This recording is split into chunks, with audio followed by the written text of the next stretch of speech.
आज मैले Fantech को गेमिङ हेडफोन लिएर आएको छु। यसको मोडल छ HQ52S टोन प्लस। यो गेमिङ हेडफोन हो। फोन चाहिँ एकदम राम्रो छ। लाइटिङ देखि लिएर सबै यसमा जस्तै अब गेमिङ खेल्दाखेरि पछाडीको साउन्डहरु पनि यसमा सुनिन्छ। र यसमा चाहिँ प्रब्लम चाहिँ के छ भन्दाखेरि कस्टमरले चाहिँ साउन्ड चाहिँ त्यतिकै वान साइडको चाहिँ साउन्ड आउँदैन र वायरलाई चाहिँ बेन्ड गर्दाखेरि चाहिँ वान साइडको चाहिँ आवाज आउँछ भनेर चाहिँ मैले बनाउनलाई चाहिँ ल्याएर छोडेको छ। यसको मोडल चाहिँ हो है। यसको चाहिँ प्रब्लम चाहिँ तलको यो ज्याकमा नभइकन यहाँ माथि चाहिँ यसरी बेन्ड गर्दाखेरि यो किनभने धेरै बेन्ड भइसकेको छ। यो लुज पनि भइसकेको छ एकदम। जसरी यहाँ चाहिँ अलि कडा हुनुपर्ने हो, यता चाहिँ एकदम बेन्ड भएको छ। र यो चाहिँ यसो गर्दाखेरि दुईतिर सुनिने र एक टु साइडमा चाहिँ साउन्ड आउने र यसो गर्दाखेरि चाहिँ नर्मली वान साइडमा मात्रै साउन्ड आउने भएको चाहिँ यसलाई चाहिँ अब चाहिँ हामीले यो भागमा चाहिँ काटेर चाहिँ कसरी चाहिँ हामीले चाहिँ यसलाई चाहिँ रिपेयर गर्न सकिन्छ त। र यो रिपेयर चाहिँ गर्नलाई अलिकति लामो प्रोसेस छ, किनभने अलिकति गाह्रो पनि छ। हामीले यसलाई चाहिँ चिरेर यो जुन कम्पनीबाट जस्तो आएको छ त्यस्तै हिसाबले चाहिँ हामी यो बनाउने प्रयास गर्दैछौँ। र मेरो यो भिडियोलाई चाहिँ कस्तो लागेको छ प्लिज लाइक र कमेन्ट सेयर गरिदिनु होला भन्दै मेरो युट्युबमा चाहिँ कोही नयाँ भ्युअर्सहरु चाहिँ भिजिट गर्नुभएको छ भने प्लिज लाइक सेयर र सब्स्क्राइब चाहिँ गरिदिनु होला भन्दै बेल आइकनलाई पनि प्रेस गरिदिनु होला। त्यो गर्दाखेरि चाहिँ मैले बनाएको नयाँ भिडियोहरु चाहिँ सबभन्दा पहिला तपाईहरुले हेर्न सक्नुहुनेछ भन्दै अब यो चाहिँ हामी कसरी चाहिँ यसलाई चाहिँ वायरलाई चाहिँ काटेर चाहिँ हामी यो बनाउँछौँ त यो पनि हेरौँ। र यो जुन काटेर बनाउनु पर्ने भिडियोमा चाहिँ मेरो भाइले चाहिँ सहयोग गर्दैछन्। र यो चाहिँ अब हेरौँ, यो जति पनि हेडफोन छ, जति पनि यो किबोर्डहरु छ, सबै चाहिँ मैले भाइलाई जिम्मा दिएको छु यो बनाउनेमा चाहिँ। अब हेरौँ अब भाइले कसरी बनाउँछ यो है त। ल यो म भिडियोलाई चाहिँ सुरुवात गर्छु। अब यो हामीले योलाई खोल्नलाई चाहिँ साइडको खोल्नलाई चाहिँ हामीले ट्युजरको अथवा कुनै पनि ओपनरको सहायताले चाहिँ हामीले खोल्न सक्छौँ यसलाई। यो बनाउँदा चाहिँ अलि केयरफुल भएर चाहिँ बनाउनुपर्छ, किनभने यताउति कोरिँदाखेरि कस्टमरले मेरो यस्तो थिएन भन्ने हुन्छ। यसलाई चाहिँ हामीले बिस्तारै स्लोली, टाइम अलिकति बेसी लाग्छ, भिडियो पनि अलि लामो बन्छ। त्यसकारणले चाहिँ लामो भयो भन्दैमा प्लिज बीचमा नछोड्दिनु होला र यो मेरो भिडियोलाई चाहिँ प्लिज पुरा हेर्दिनु होला र साथै साथीहरुलाई पनि यो भिडियो चाहिँ शेयर गरिदिनु होला। यसमा हाम्रो चारवटा स्क्रु हुन्छ। यसको युज गर्न यो खोल्नलाई चाहिँ हामीले चाहिँ प्लस स्क्रु ड्राइभर युज गर्न सकिन्छ।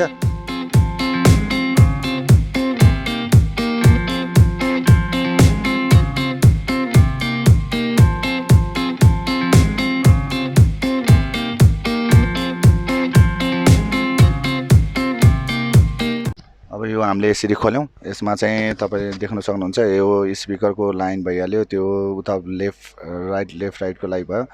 यो चाहिँ माइकको लागि यसरी राखेको हुन्छ यसभित्र। अब यो चाहिँ स्पिकरको भइहाल्यो, यो चाहिँ कनेक्टर। अब यो हामी कनेक्टरलाई चाहिँ निकालेर त्यो कनेक्टर भन्दा मुनिको वायरलाई चाहिँ हामी काट्छौं। पहिला तलको वायरलाई काट्छौं र माथिको वायर चाहिँ हामीले पहिला त्यति नै राख्छौं। पछि त्यो बिस्तारै काटिसकेपछि मात्रै हामी माथिको निकाल्छौं, किन त्यो एकैचोटि निकाल्यो भने वायर कता जोइन गर्ने त्यो अलिकति मिस्टेक हुन्छ। त्यही कारणले चाहिँ त्यसको वायर निकालेर पछि त्यही वायर अनुसारले वान बाइ वान निकालेर हामीले त्यसलाई चाहिँ जोइन गर्छौं। त्यो गर्दाखेरि चाहिँ सजिलो हुन्छ। जुन हाम्रो यो चाहिँ लक छ, यो लकलाई चाहिँ हामी चाहिँ अब ब्लेडको मार्फतले चाहिँ पहिला हामीले त्यसलाई पहिला त्यो भन्दा माथिको वायरलाई चाहिँ हामी काटेर त्यसलाई बाहिर निकाल्छौं। र यसमा चाहिँ कलर बाइ वायर हुन्छ, त्यो वायरलाई चाहिँ काटेर हामीले पछि त्यसैबाट चाहिँ हामीले वान बाइ वान जोड्दाखेरि सजिलो हुन्छ। यसरी हामीले काट्यौं। काटिसकेपछि जुन यो हाम्रो कनेक्टर छ त्यो कनेक्टरलाई हामीले बीचबाट चाहिँ ब्लेडले चिरेर चाहिँ त्यसमा चाहिँ फेरि हामीले तलको चाहिँ वायरलाई चाहिँ त्यहाँ भित्र छिराउनु पर्ने हुन्छ।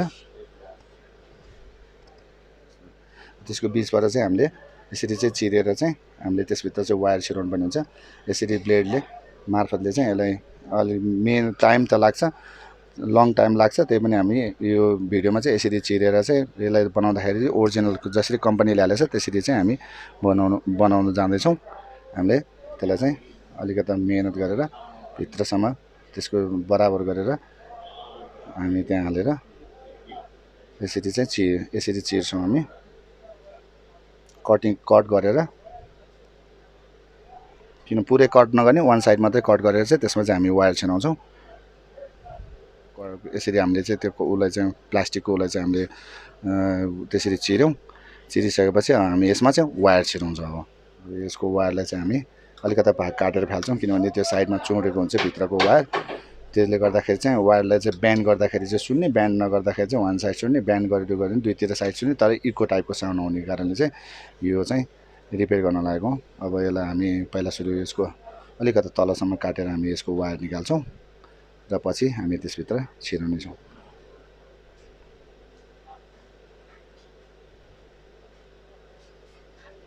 यसरी बाहिरबाट चाहिँ हामीले त्यो उसको जुन कभर निकाल्यौँ, भित्र पनि रबरको कभर हुन्छ त्यसलाई पनि निकालौँ।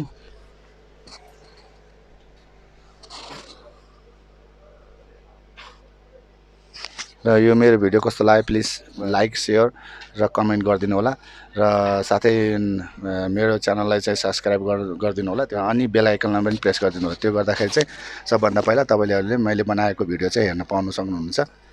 अन्त यसमा चाहिँ वायरहरू चाहिँ यसमा 5 कलरको वायरहरू छन्। यसमा यो वायरहरूलाई चाहिँ हामी 1 बाई 1 गरेर चाहिँ त्यहाँभित्र जुन जुन कलर छ त्यही कलरमा चाहिँ हामी 1 बाई 1 जोइन गर्छौँ। त्यो गर्नुभन्दा पहिला हामी चाहिँ यसमा चाहिँ कनेक्टर जुन त्यो लक छ त्यो लकलाई चाहिँ हामी गर्छौँ। यो हामी लकलाई चाहिँ त्यो गर्दाखेरि चाहिँ जुन चाहिँ अब कम्पनीबाट आएको जस्तै चाहिँ देखिन्छ। यसरी हाल्दाखेरि चाहिँ अर्को तरिकाले जस्तै काटेर हामीले सिधा राख्दाखेरि चाहिँ रफ टाइपको देखिन्छ। यसलाई चाहिँ हामीले ओरिजिनल सरह चाहिँ यसरी चाहिँ हामी भित्र हालेरौँ। यसलाई चाहिँ जति त्यसलाई चाहिने हो वायर त्यति राखेर चाहिँ पछि हामीले त्यसलाई प्याक गर्छौँ।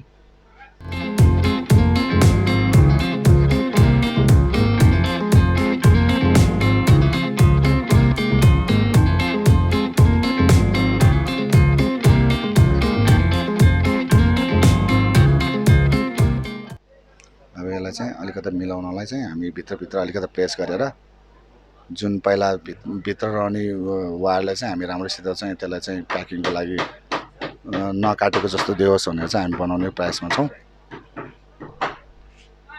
र पछि यसलाई चाहिँ हामी सुपर ग्लुले चाहिँ हामी यसलाई चाहिँ टालिदिन्छौँ।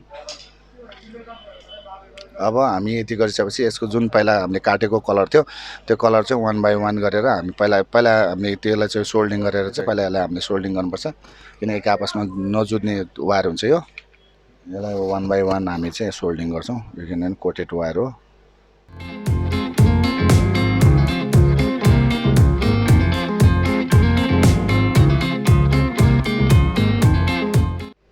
हामी 1 बाई 1 वायरहरू चाहिँ सोल्डिङ गर्दैछौँ। त्यसपछि हामी भित्र जुन हेडफोनमा रहेको छ वायरलाई चाहिँ जुन जुन कलर छ जुन जुन ठाउँमा छ त्यही ठाउँमा चाहिँ हामी चाहिँ सोल्डिङ गर्छौँ। त्यो गर्दाखेरि वायर चाहिँ मिसकट नहुने हुन्छ, किनभने एकैचोटि सबै वायर निकाल्दाखेरि पहिला कि त्यसलाई डायग्राम बनाउनु पर्ने हुन्छ, कि नभए हामीले सजिलोको लागि चाहिँ हामीले चाहिँ अब यो डायग्राम किन बनाइरहनु, यही कारणले चाहिँ हामी 1 बाई 1 पिसिबीको ठाउँमा छ त्यही ठाउँमा चाहिँ हामी त्यसलाई चाहिँ सोल्डिङ गर्छौँ।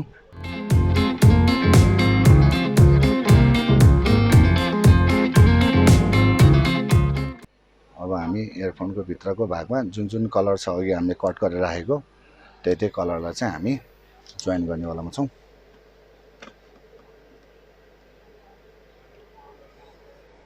यसमा चाहिँ कलर बाई कलरवाला चाहिँ हामीले त्यतिकै राखेका छौँ। जुन पिसिबीको चाहिँ बोर्डमा चाहिँ हामीले चाहिँ जोइन गर्नलाई सजिलो होस् भनेर हामीले राखेका छौँ।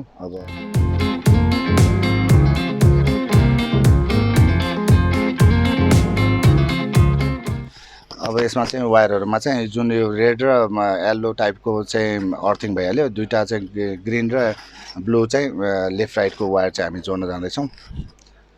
अब त्यो ग्राउन्डमा हामीले ग्राउन्डमा जोड्यौँ दुईवटा वायर कलर टाइपको वायरलाई चाहिँ दुई ठाउँमा जोड्यौँ ग्राउन्डमा। अब एउटा ग्रिन लेफ्टमा एउटा राइट भयो। R1मा त्यो जोड्यौँ। अब L1मा चाहिँ हामी चाहिँ ब्लू जोड्दैछौँ। जोड्यौँ। अब दुईवटा वायर बाँकी रहेको छ रेड र यो चाहिँ माइकको। अब दुईवटा वायर चाहिँ यसै माइकको हो।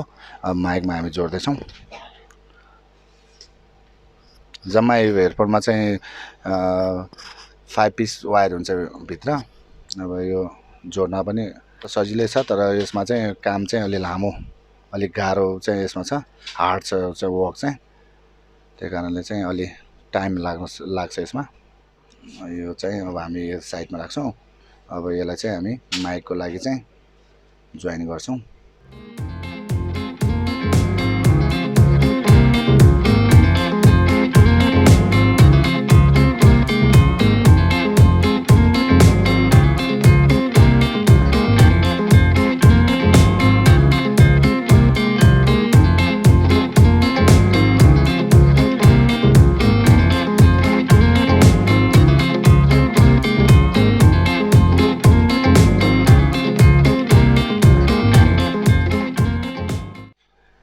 कभर गरिदिन्छौँ र जुन यसमा रहेको 5वटा स्क्रुलाई हामी फेरि कस्नेवाला छौँ। अब हामी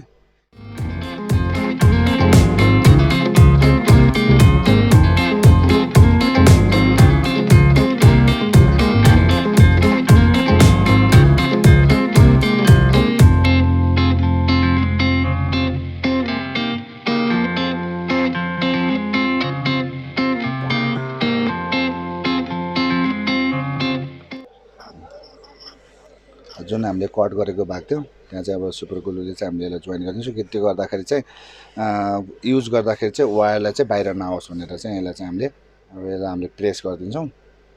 प्रेस गरिसकेपछि यो गर्दाखेरि चाहिँ यो टाँसिन्छ र अनि एकदम बलियो हुन्छ। यो यसरी हेर्दाखेरि जुन कम्पनीबाट जसरी आएको थियो त्यस्तैमा चाहिँ यो रिपेयर भएको छ। यो चाहिँ फ्यान्टेकको HQ52S टोन प्लसको चाहिँ हामीले यसरी रिपेयर गऱ्यौँ। अब यसकोमा जुन यो माथिपट्टिको जुन यो भागमा चाहिँ अलिअलि यो जस्तो देखिया छ, यसमा हामी कालो ग्लु हालेर चाहिँ हामी छोडिदिन्छौँ। कालो ग्लु हालिसकेपछि यसमा चाहिँ देखिँदैन यो कट गरेको। यो गर्दाखेरि कस्टमरले यो पत्ता लगाउन नि गाह्रो हुन्छ कि यो काटेर बनायो कि यो चाहिँ नयाँ वायरै हालेको भनेर चाहिँ यसरी चाहिँ हामीले यो बनाउन सकिन्छ। अब यो हामी एकचोटि चेक गरौँ, मोबाइलमा हालेर गाना एकचोटि हेरौँ जुन स्पिकर कनेक्सन गरेको चाहिँ ठिक छ कि छैन, माइक पनि ठिक भयो कि भएन हामी एकचोटि चेक गरौँ। बजिरहेको छ, दुईतिरै बजिरहेको छ। एकचोटि म कानमा हालेर सुन्छु। यसरी चाहिँ बजिरहेको छ, साउन्ड पनि